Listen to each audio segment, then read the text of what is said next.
Welcome to Bed Crime Stories podcast. I'm your host, T. Hope you guys are all doing great. Let me just ask that after listening to or watching the video, if you find you enjoyed it or learned something, do me a favor, smash the like button, consider subscribing, and if you want to help support the channel, please consider a membership or a Patreon subscription. Now, let's dig in. November. Phoenix, Arizona.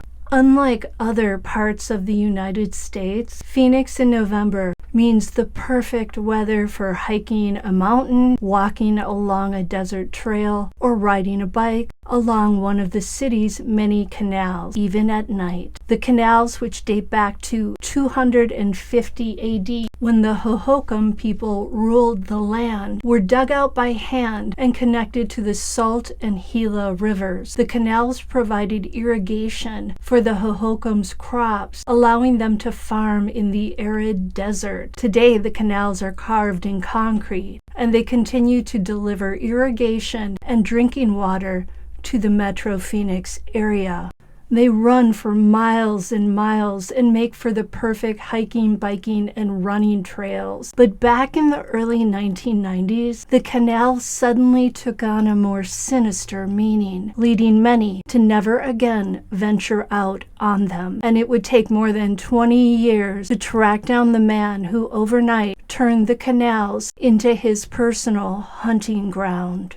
This is the case of the Canal Murders and the Zombie Hunter, brought to you by Bed Crime Stories podcast. It's Sunday, November 8th, 1992, around 7 p.m. The temperature in Phoenix is around 65 degrees Fahrenheit, ideal for an evening bike ride along the canals. 21-year-old Angela Brosso lives with her boyfriend, Joe, in an apartment near Cactus Road and Interstate 17. Normally, Angela and Joe head out for their bike rides together, but tomorrow is Angela's 22nd birthday, and Joe, being the doting boyfriend that he is busy making Angela a birthday cake. Angela, who's biked the canals many times, has no qualms about heading out for a solo bike ride on this evening. There are usually other people along the canals at the same time, going for their nightly exercise. But of course, that doesn't mean you can't find yourself alone for certain stretches. But no worries. Phoenix, while not as safe as a small town, isn't exactly LA or New York City when it comes to crime. An hour passes. The cake is out of the oven and cooling, but Angela hasn't returned. Joe begins to worry. He and Angela watch the TV show in living color together every Sunday at 8 p.m. without fail. For Angela to not be back in time for the show is highly unusual. Joe goes out on his bike looking for her. He goes out 3 separate times and cannot find her. Finally, he calls the police. It ends up being for Joe what the French call une nuit blanche, a white night, which means he doesn't sleep a wink. The next morning, Joe gets the absolute worst news imaginable. Police searching for Angela found bloody drag marks along the canal. Following the drag marks up a slight incline,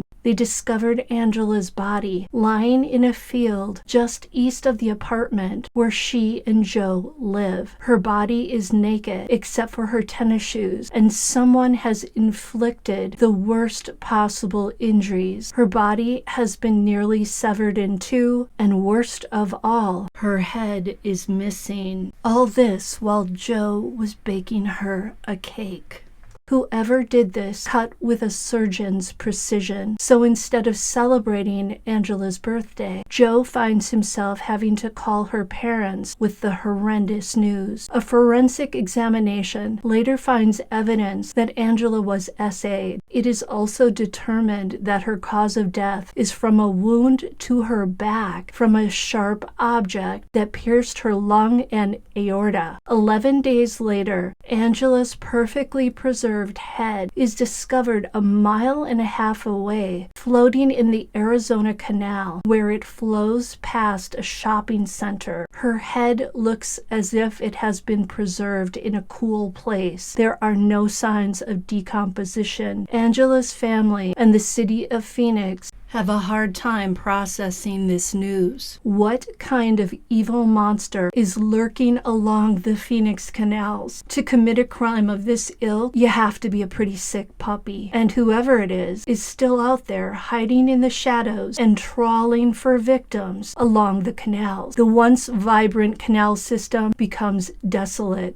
Some people never go back to the canals. 10 months go by, and a nervous Phoenix tries to go back to normal. It's now September 7th of 1993, and 17-year-old Melanie Burness, a junior at Arcadia High School, has stayed home from school. She's not feeling well. That evening, her mother Marlene has plans for dinner out. It's 7 p.m. and Melanie is sitting on the living room couch watching TV. Seeing that her daughter is feeling better, Marlene kisses Melanie, tells her she loves her, says goodbye, and says she'll be back in about 2 hours. When Marlene gets home, Melanie is no longer on the couch. She's also not in her bedroom and not anywhere in the house. Marlene checks the garage and finds that Melanie's bike is missing. Melanie isn't allowed to cycle on the canals at night, but she sometimes rides there with her friends during the day. Marlene calls the hospital to see if Melanie had an accident and is a patient there. Then she calls the police. The next morning, a cyclist named Charlotte Pottle is taking a bike ride with her sister and their young children along the Arizona Canal. Pottle notices something odd on the ground. It looks like a large puddle of water, except it's red, and it's right by the I-17 underpass near Castles and Coasters, a small amusement park. The location is close to where Angela Brasso's head was recovered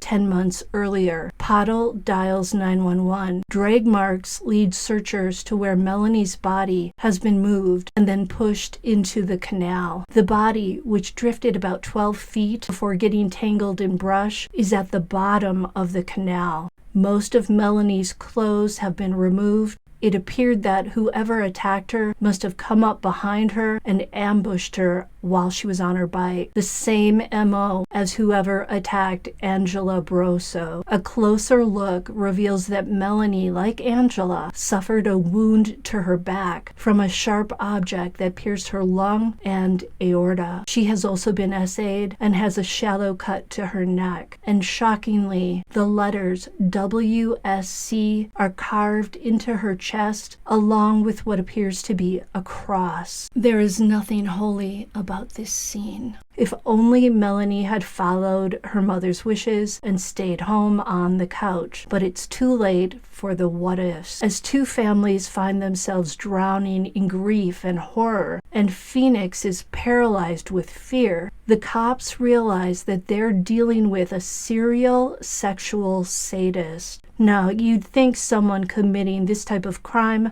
would get caught fairly soon, but that's not what happened. In fact, it would take more than 2 decades for the investigators to finally identify the perpetrator. By the time the cops caught up to him, he had a new persona, and he was hiding in plain sight. His name is Bryan Patrick Miller, and in 2014 he was known to many in the Phoenix area, including the cops, as the Zombie Hunter, a comic book-inspired character who wore goggles, a menacing mask, and a long trench coat, and carried a large, fake Gatling gun. He even drove around town in a tricked-out old Crown Victoria police car that had faux blood, at least I hope it was faux blood, trickling down the doors, and the words Zombie Hunter on the back. There was also a ghoulish mannequin in the back seat behind bars. This is the stuff of nightmares. And this was not just for Halloween. This was like a year-round thing for this guy. Creeps me out so bad. Miller attended events and took photos with fans and with the police.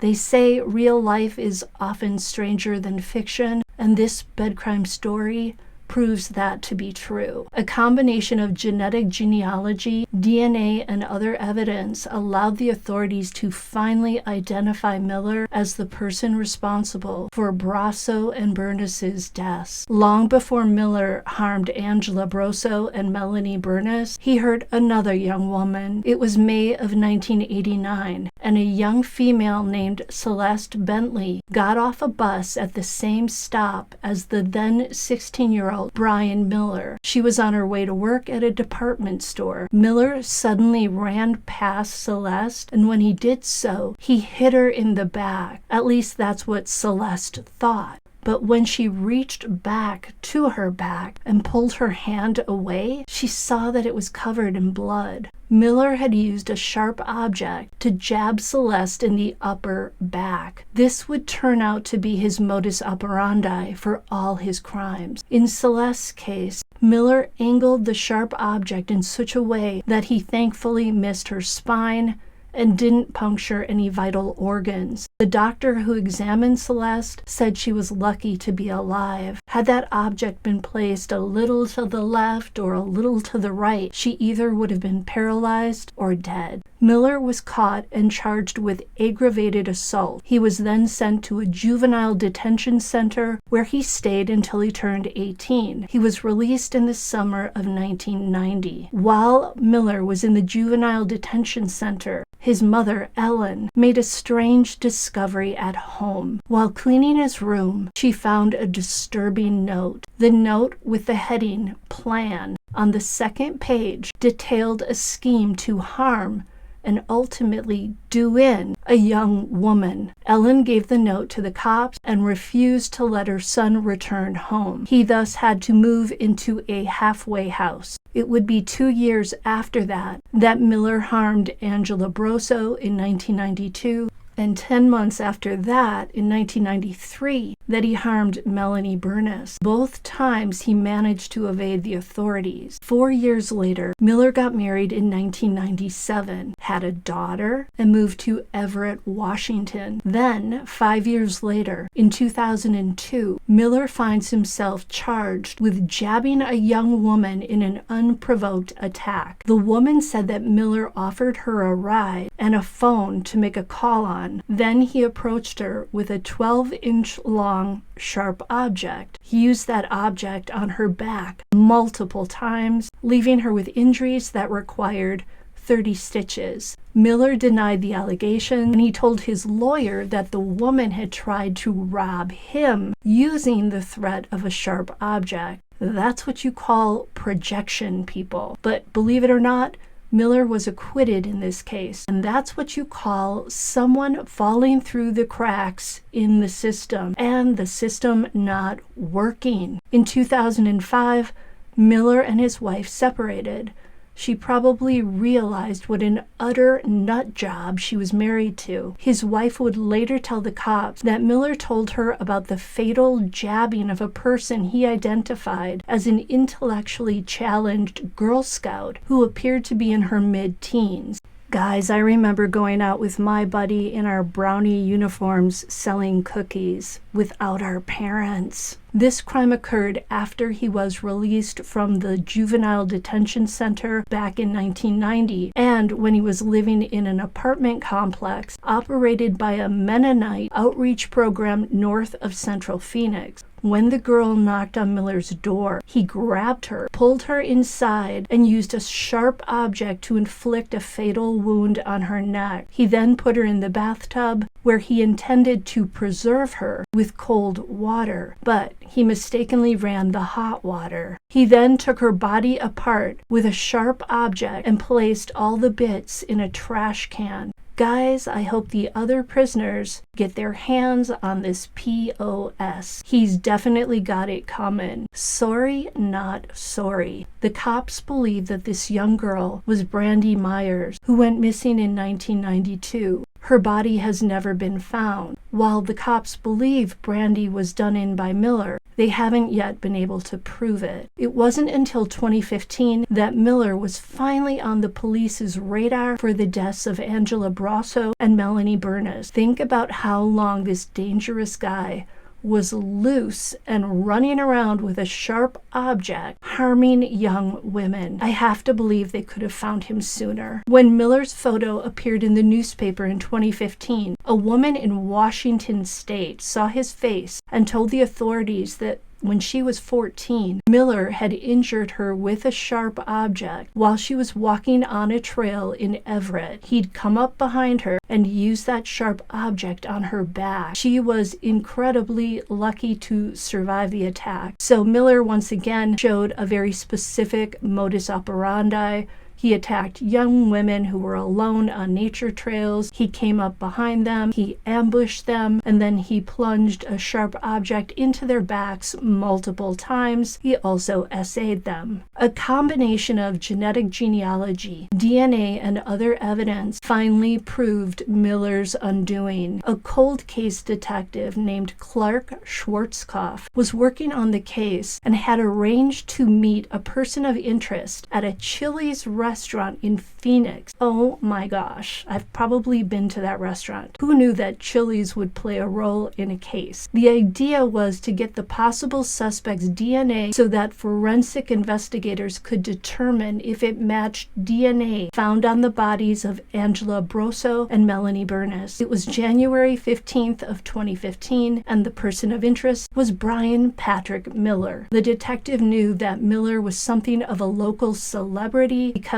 of his zombie hunter costume and weirdo car. Miller drove the creepy car to the Chili's, which definitely caught the detective's attention. By now, Miller was 42 years old, divorced, and raising his daughter alone. He worked at an Amazon warehouse. Sounds like an all-American dad, right? Miller even brought his teenage daughter along to Chili's. The detective said he had a good rapport with the daughter. The detective had arranged to be seated in a quiet part of the restaurant, and undercover detectives watched workers take the silverware and plates out of the dishwasher, and then detectives placed them on the table to ensure they would not be contaminated. Miller ordered a burger and a glass of water. Schwarzkopf said, quote, "He swallows his hamburger in like 5 bites. Wouldn't take a drink of water, and I'm sitting there going, are you sure you don't want something else to drink? You just got water." No, I'm good, end quote. But then, to Schwarzkopf's relief, Miller finally takes a sip of water. As soon as Miller walked out of the restaurant, undercover detectives secured the glass of water. Miller even gave the detective, Schwarzkopf, a tour of his car. 11 days later, the head of the forensic lab visited Schwarzkopf and told him, "It's him, Bryan Miller, it's him." Finally, the cops had the Canal killer. Miller was charged with kidnapping, first-degree murder, and attempted SA in relation to both Brasso and Bernis. Miller pleaded not guilty for reasons of insanity. He was then subjected to a 6-month bench trial. This was a death penalty case as well. Now, a bench trial is a trial without a jury. Sometimes courts and counsel prefer bench trials because they're more efficient and easier to navigate than jury trials. This is because the judge acts as the finder of facts and then rules on matters of law and procedure. This keeps the trial short and cuts way down on legal costs. The judge is the person who decides guilt or innocence in a bench trial. Now, Miller's attorneys argued that he was in the grip of a dissociative trauma state when he did in Angela Brasso and Melanie Bernis, and thus was unable to comprehend his actions. The trial was dominated by accounts of Miller's childhood. His father had died when he was young, and his mother had allegedly been abusive to him. In the end, the judge found Miller guilty of all charges, and she sentenced him to death. He currently sits on death row in an Arizona prison, and he still denies harming Angela Brasso and Melanie Bernis. To this day, no one except Bryan Miller knows what WSC stands for.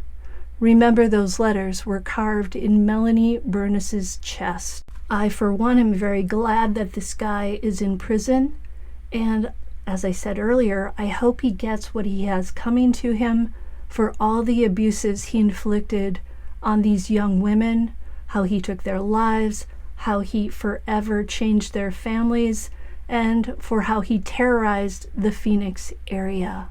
Until the next time on Bed Crime Stories.